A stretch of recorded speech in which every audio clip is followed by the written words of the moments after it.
My favorite topic, it'll pop up here in just a second. The application, the use of force. It is a sensitive topic. It's being scrutinized critically. CHP. I don't know why they're being revamped when it comes to the application of force. I think they were playing by some old rules. They never really caught up to how you're supposed to deal with people. And if they're uncooperative people. What types of force to use, when to use, and how much to use. So they got in trouble for it. Shame on them. Now, a little bit about use of force. I've been involved in a lot of applications of force. As an officer, as a sergeant. As a lieutenant, not so much. But when I became lieutenant, I started reviewing applications of force by officers and sergeants. I chaired the committee on analyzing applications of force for the prison, at the prison level. And then I went to Bakersfield for Central Region. I analyzed applications of force for, I think it was like 8 different prisons. So if you used force on a yard to gain compliance of an inmate, maybe it was a baton strike. If there was any question about the application of force, it came across my desk. So I had to review it, either concur with the application, or call the officer in and interview them. So it's serious. Anytime use of force is used, it's not taken lightly. Okay, so don't believe what you see in the media that officers don't care. That's not true. They do care. But they're there to enforce the law. Law enforcement. They have a job to do. They're not there to ask you to comply with a lawful order. And so don't take that as they're asking you nicely. They're telling you. They're giving you an order. As long as it's lawful, you must comply. Okay. There's some differences between those orders on the street and if it's in a jail type setting. Okay. How the force is used, when it's used, remains the same. Doesn't matter if you're inside or outside. You're going to use force to gain compliance to a lawful order. This video, they're going to talk about reactionary use of force.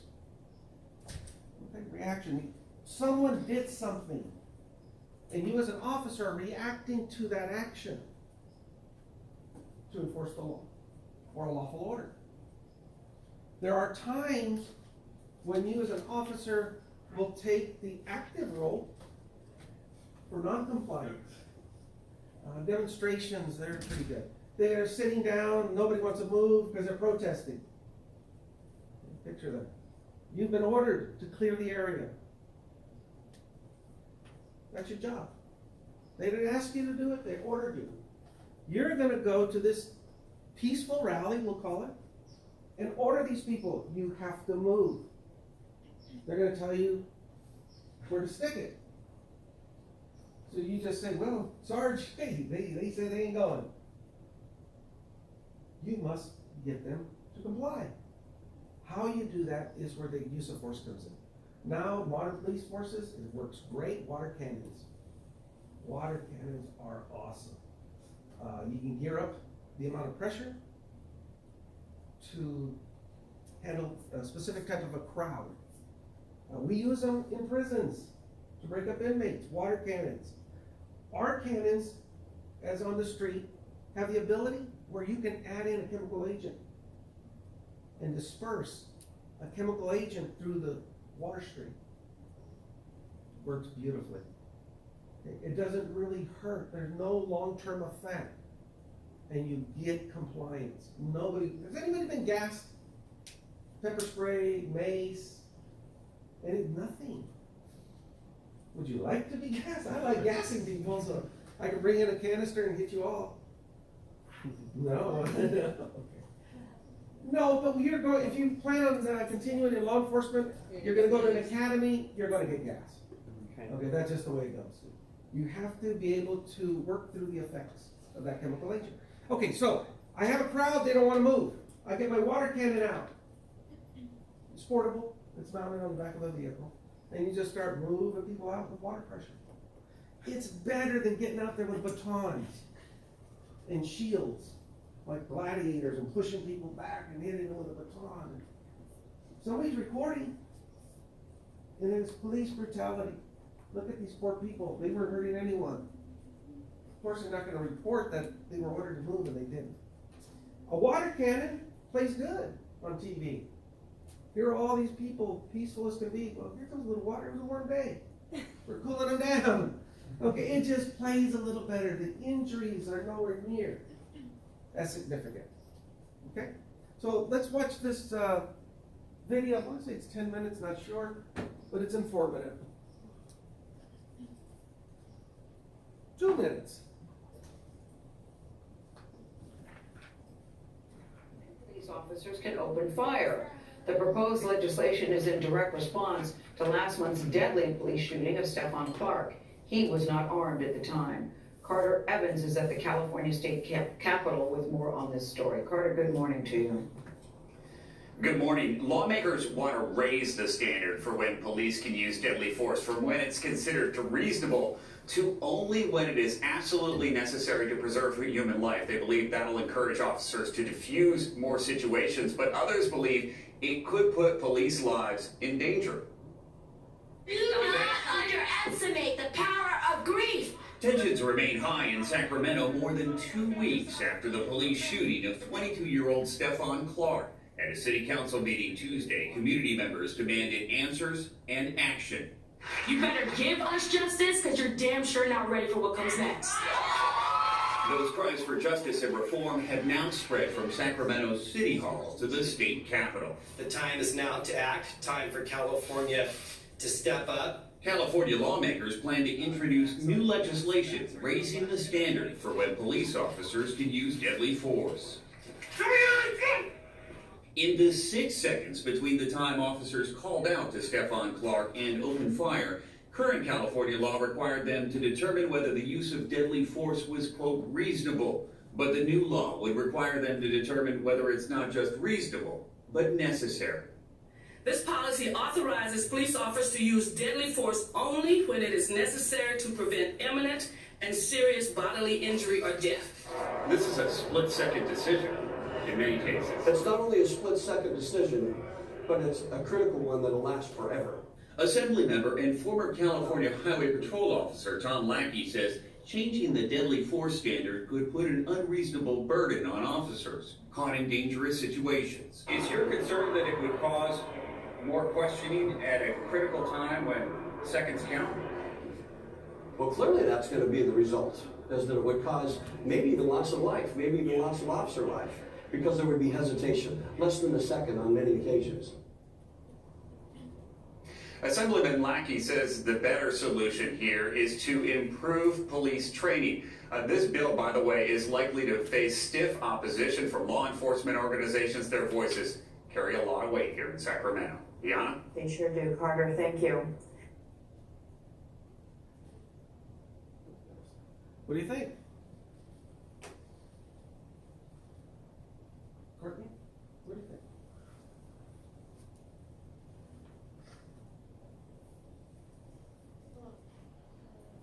Good thing you're back then, to change it from necessary, from reasonable to necessary. Well, I guess in some cases it could be that, because I guess in some cases it could be that, Yeah. because like the officer isn't really making the judgment. Okay. So it could be bad. Emily, what do you think? I think it's a good thing, A good thing, okay. Explain yourself. because they're using deadly weapons, they do need to be more careful when they're making that decision. The officers are using Yes. that, okay. Do you need more careful, okay. Alondra, what do you think? I agree with you, Okay. because it's a life or death like situation, so it should be necessary for them to be cautious of weapons. Necessary. Yeah. Okay. We're talking about life and death. You're absolutely right. Mr. Faulkner? What do you think? I think it's a bad change because the officers, I don't think any officer really wants to take a life. So I think in that situation when they do it, they regretted it. They did feel it was reasonable. I've never had to kill anybody. Well, I've never had to shoot and kill anybody. Okay, so I've never taken a life like that. I've worked with some officers that have. The ones that come to mind never return to work. They don't live with themselves. So it's not something that's taken lightly when an officer has to discharge their firearm. Most will never fire a weapon in defense in their career. Most. There's a few that do. Like I said, the ones I know, a couple came back, but the majority, no. One kid in particular blew the head off of another person. He wasn't aiming for the head, he was aiming for center mass. But it was a fight, it was a stabbing, and he shot for the aggressor. He ended up shooting the guy who was being stabbed, caught him right behind the ear with a glazer eye. It penetrates and explodes, and it popped off. You couldn't even recognize who the person was. He never came back to work, and he was still on probation. Lost him forever. Good guy too, good kid. It's serious. Anytime you use force, there's going to be repercussion. You're going to be scrutinized. Your process to analyze and figure out options and then choose an option and execute it happen that fast. That fast. Hesitating could cost you your life as an officer. That's what that CHP assemblyman was talking about. It's bad enough now where officers are getting hurt because they already fear repercussion. So they're not executing any force until they've carefully analyzed all their options. And by that time, they're laying on their ass getting the crap beat out of them. Or shot or stabbed or whatever. Ran over. You just don't know. It's a very rewarding career, but it's dangerous. And when you use force, that's where the ugliness comes out. Nobody wants to get manhandled. At least know what I know. If you like getting thrown around, tossed around, and beaten, let me see, raise your hand. I didn't think so. I thought I'd ask. No, nobody likes it. You don't want to be manhandled. Okay, you don't want to. But now there's people on the street that are aware of what's going on. And they're challenging officers, daring them. What are you gonna do? What are you gonna do? Coming at them like, what do you think I'm gonna do? I'm gonna do my job. And if you force me to, I'm gonna use force. I feel threatened by your behavior. You can't touch me, especially juveniles. That's why I told you I hate kids. And you can't touch me. I'm a juvenile and I know my rights. God darn, that's sick. But it's happening right now. So, use of force is not to be taken lightly. Okay, really it is not. It will be scrutinized. You will be held accountable. So don't mistake that. So what is force? We know it's serious. We know it will be scrutinized, but what is it? Physical contact, psychological, verbal contact, officers, and people. Psychological, verbal, physical. Most applications do happen at a low level. Move along. Move along. You don't belong here. Clear the area. Move along. That's a verbal order, not a request. Someone doesn't want to move along, tells you a few things, gets in your face. What are you going to do? It's up to you. Gender and use of force. Females are less likely to use excessive or deadly force. And I'm going to talk about the continuum. I have a project on the use of force continuum, but I don't know if I'm going to do it yet. We'll decide that later. Females. I was working in a housing unit with a female about Jackie size, little tiny girl, and I was having a bad day. I was trying to get an inmate to move from one cell here down the tier to another cell here. I had my paperwork already filled out. This inmate had to move because I had another inmate coming in. Actually two in the single cell. So I had two coming in here, so I had to move him, put him in a cell with another guy. And he told me he wasn't gonna move. And we got in each other's face, we started yelling at each other, cussing at each other. And I told him, I'll be right back, because I wanna make you move. So I go back to my office and I start taking off my uniform. The badge and the name tag, they stick you, and it hurts. So I was taking off my shirt, clearing my utility belt, getting ready to go to war with this guy. And the officer, her name was, sometimes it comes to me, right now I can't think of it. But anyway, she goes, well, what's going on? I heard you over there yelling. I said, yeah, this won't move. And 154 came in, we have to vacate that cell. She goes, do you mind if I talk to him? No, go ahead, I'm still getting ready. I'm getting ready. You put socks on your boots, right, for traction, because sometimes they put baby oil on the ground. So I'm serious, I'm getting ready to go to war with this guy. Yeah. And she goes, I'm gonna go talk to him. So she goes down the tier, and now I'm ready, right? I'm ready for battle. I come out of the office, get ready to go down the tier, and I look, and she's escorting him down the tier. Opens the cell, he walks in, takes the cuffs off, says, thank you, officer. He goes in the cell. So I asked her, what did you do? How did you get him to comply? And she said, I talked to him.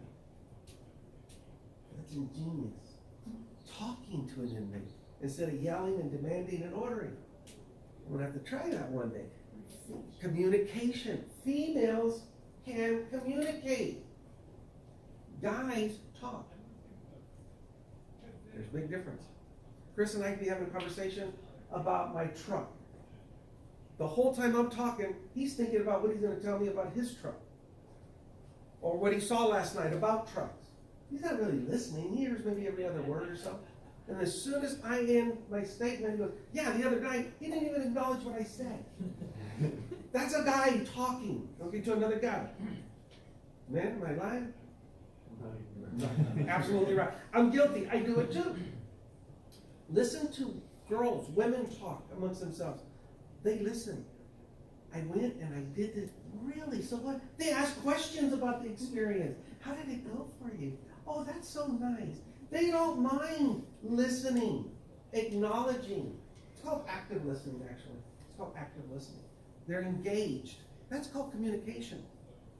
I didn't know it then, but I learned from a female officer. Yeah, I was pretty bad. Females weren't allowed to work inside the prison. I was adamant they did not belong there. They were a hazard. They were going to get me hurt. I was wrong on all counts. I had to chuck my pride at the gate and learn to get along. Because the women, you guys weren't going anywhere. I tried hiding, believe me. And this was a very violent prison. Very violent. And my thought was, what is she going to do when I'm getting my butt kicked? Sit there and cry and cover her eyes. I was wrong. I was very wrong, okay? So yeah, women are all over the place and doing a great job. Men, we should be so lucky, okay? So anyway, just a little bit about the differences on how a female will deal with a conflict. Okay? Guys, we're gonna go to battle, for the most part. Females are gonna find a way to not have to get physical. So that's all right there. They'll find a way to gain compliance. Number one tool was communication. So use of force continuum. Outdated concept? No. San Jose PD was the first to initiate the continuum model. And what that's, okay, let me give you a little history. Before, when we're dealing with conflict, if I have a problem with this person, whether it's on the street or in a jail, prison, doesn't matter. I have a problem with a person. I can't get compliance from them. Depending on the resistance, X amount of force would be used. Once compliance was gained, I stopped the force. That was it. One issue, one remedy. Okay? Continuum comes along because officers were complaining to their supervisor saying, you know, this isn't right. I want to start at a lower level and see if that works first. And then escalate accordingly until I gain compliance and then de-escalate the amount of force. Continuum, it's motion. You don't have to start here and stay here. The continuum says you can start anywhere. And you can go up and you can go down on the amount of force you use. And it works. I give you a verbal order to do something, you don't comply. I may use just my presence to get closer. Instinct is you're going to back away. You don't want to hit a cop, that's a felony. So just by your presence, getting close to the individual, they're going to move away. Once they start moving, you just keep walking. It's almost like herding cattle. Literally, yeah, it is. You just get closer, they move away. So you give an order, use physical presence. Let's say it didn't work. You have options. Two types of force. You're going to need to know these. Two types of force. Less than lethal and lethal. You may hear them called something else, but that's it. There's only two. Less than lethal and lethal. It was called non-lethal, but we found out anything can kill. So they changed the terminology to less than lethal. So the intent of a chemical agent is not to kill, to take a life. It's to cause some type of pain and gain compliance. So I apply the chemical agent, you're going to cry and shout and feel like you can't breathe, and I'm going to take you to help you. I get your compliance that way. Okay, so I started off with the order, the presence. That didn't work. I have options now. I could take out my taser, boom, and zap. That works pretty good. Doesn't really leave a lot of injury. Just where the barb goes in and has to be removed by medical people, that's all you're going to find, a little band-aid. I can use the taser. Or maybe I want to take my OC out. I haven't used it in a while. Shoot a string right across the forehead. And as it comes down, it takes effect. Lasts about 30 minutes. I spray it. That's one choice. I could take out my baton, side handle baton. Boom! That leaves injury. It's ugly. It's bloody. Don't really want to use the baton unless there's already some physical violence going on. It helps you get control of that baton. So there's 3 less than lethal options right out the gate. I'm going to choose chemical agent because I like it. Boom. Now I've gained compliance. I can move along. That's the continuum at its best. Verbal, physical presence, OC pepper spray. Let's say the OC didn't work. Does that mean I got to take out a firearm and shoot him? No, I'll probably shoot him with a taser. Well, the chemical agent, this guy's got some kind of resistance to it. Shoot him with 50,000 watts or whatever the heck. Got a lot of juice. You watch him do. Anybody ever get hit with a taser? Good, I'll bring that in and shoot you guys. Won't do that either. Now, you can shoot them. They have little cartridges, or most of them had like little rabbit ears, and you can just put them close to somebody, zap them, zap them, zap them, and it doesn't leave a lot of mark, a lot of damage. But boy, you could feel the juice go through you. You drop like a sack of potatoes. It works good. Chemical agent didn't work, so I went to my taser. I shot him because I didn't want to get too close to the guy. Boom, zap, pop, pop, pop, pop, pop, pop, pop, pop. Drop to the ground. I got my compliance. I'm done. So let's go to the chemical agent, the taser. The suspect submits. Submits. I de-escalate. I go back to verbal communication. Okay, come on, let's go. I'm going to escort you over here and take you to another area. Notice I never got physical. I never put hands on them. Never punched them. You really don't have to. You really don't have to. You have options where you can keep your distance from the suspect without endangering your own welfare. Definitely use those options before you get up close and personal. Okay, let's move on. That's the use of force continuum. You could start low, move up and down, start high, and move down. Okay, you could start at any point and put it in motion. Okay, sudden in custody death. It happens, and these are some of the reasons. Restraint, asphyxiation, drug abuse, and excited delirium. I've never seen that one. Reasonable force, no greater than that needed to achieve the desired outcome. Okay, so let's talk about sudden death.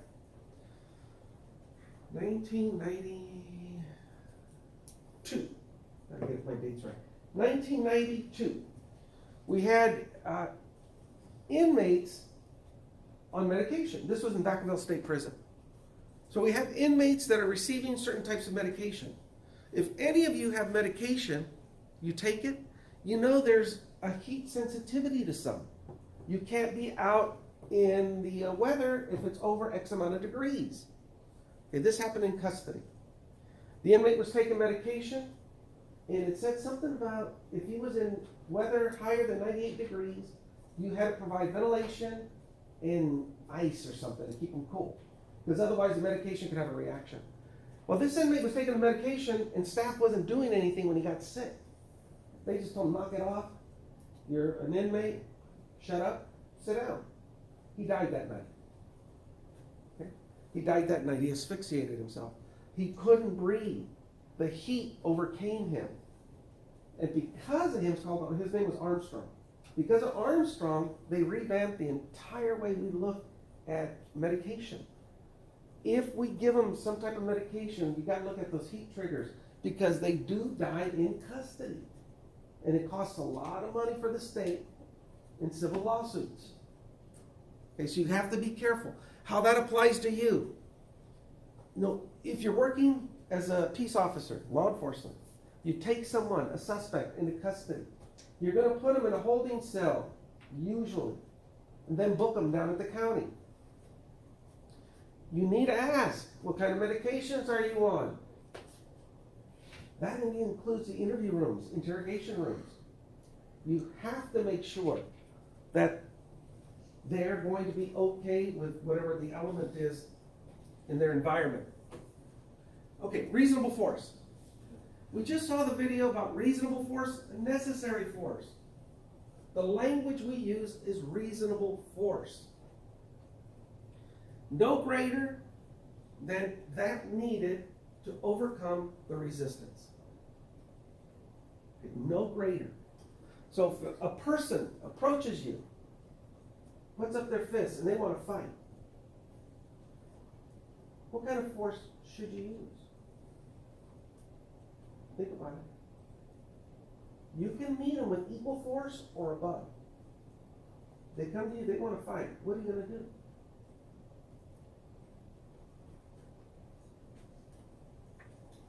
Man, what are you going to do? What kind of force would you use? It always depends. I'm right here in front of you, getting ready to punch you in the face. I'm mad. I made it perfectly clear. I'm going to knock your ass in. I'm going to hit you. I'm going to punch you. I'll try to communicate, but if it doesn't work, then yeah. Okay, so you've tried to communicate. You didn't achieve a desired effect. That's usually what we say. The desired effect, no. He's still challenging you. Come on! What are you going to do? Just fight back at that point. Fight back? He doesn't want to talk then. That's your suspect right there. He wants to fight you. I'm screwed now. Yeah. What are you going to do? Yeah. I'm leaving. You tried talking.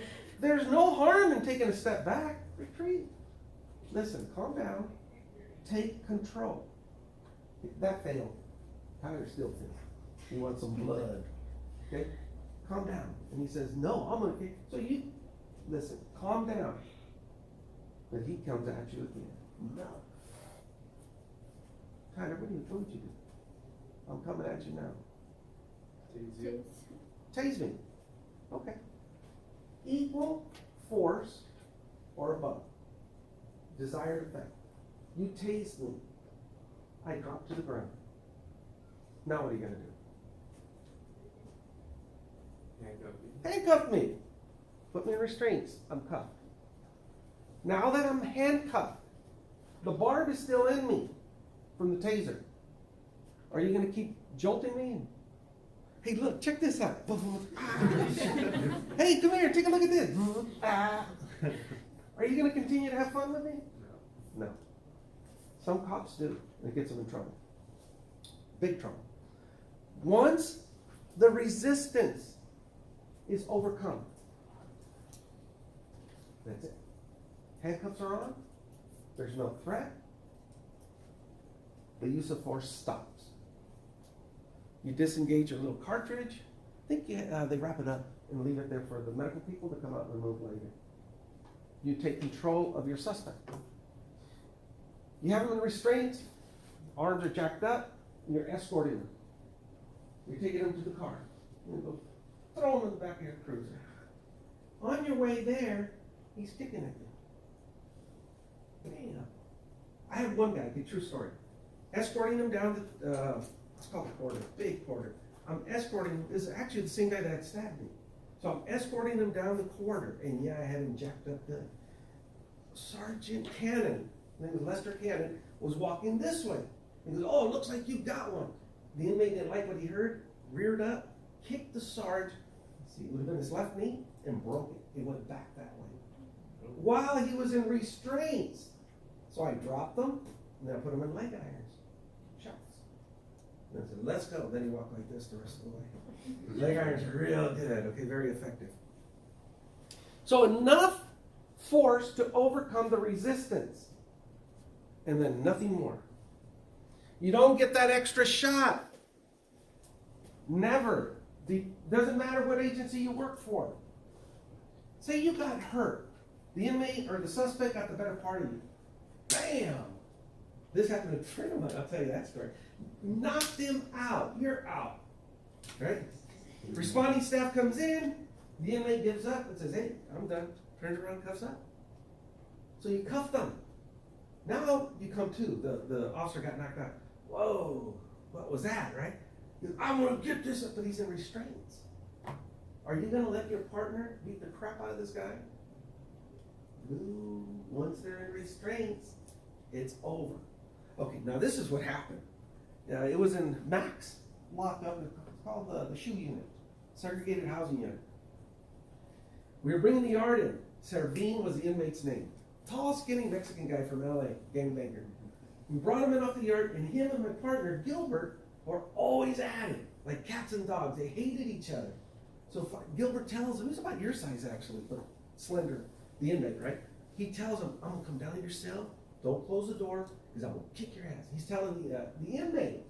Now these are murderers, and Gilbert's had it with this guy. So he tells me, hold the keys, I'm going down. Go ahead. I call my other partner, Carlos, come check this out. You're gonna want to watch this, yeah? So we were watching the lights as Servin goes down the tier.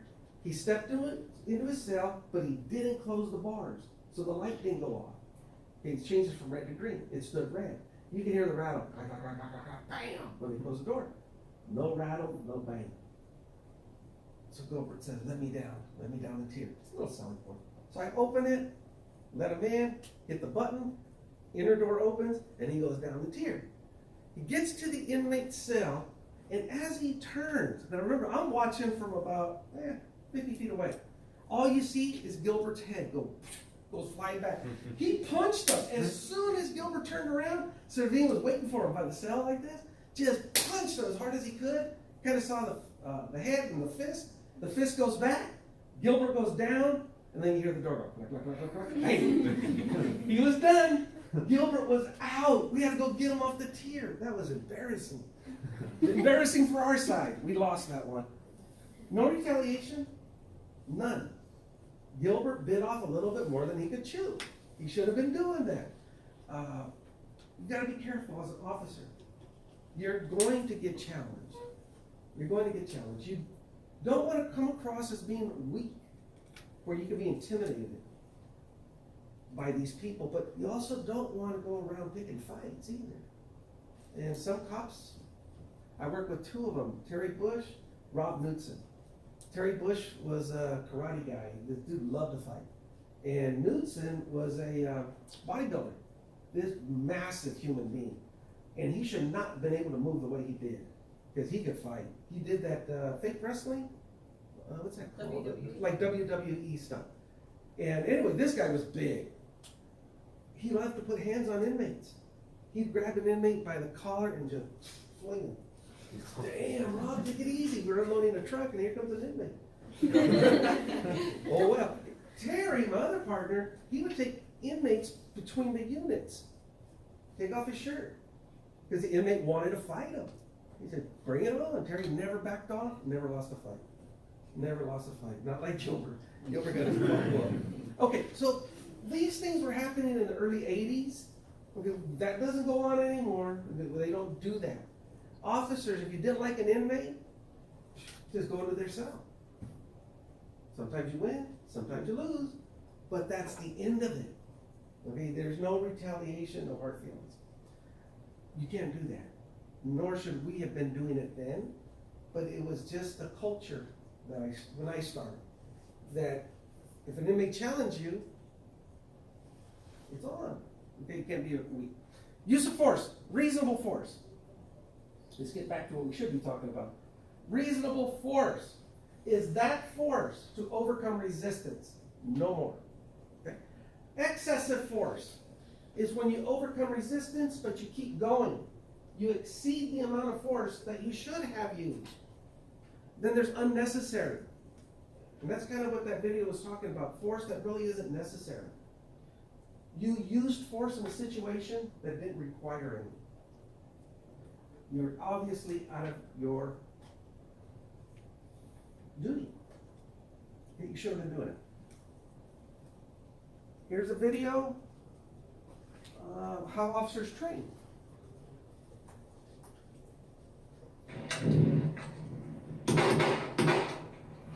When to shoot. For law enforcement like Ferguson police officer Darren Wilson, who shot Michael Brown. He got his gun out. And then 10 days later, the St. Louis police officers who confronted a knife-wielding mentally ill man.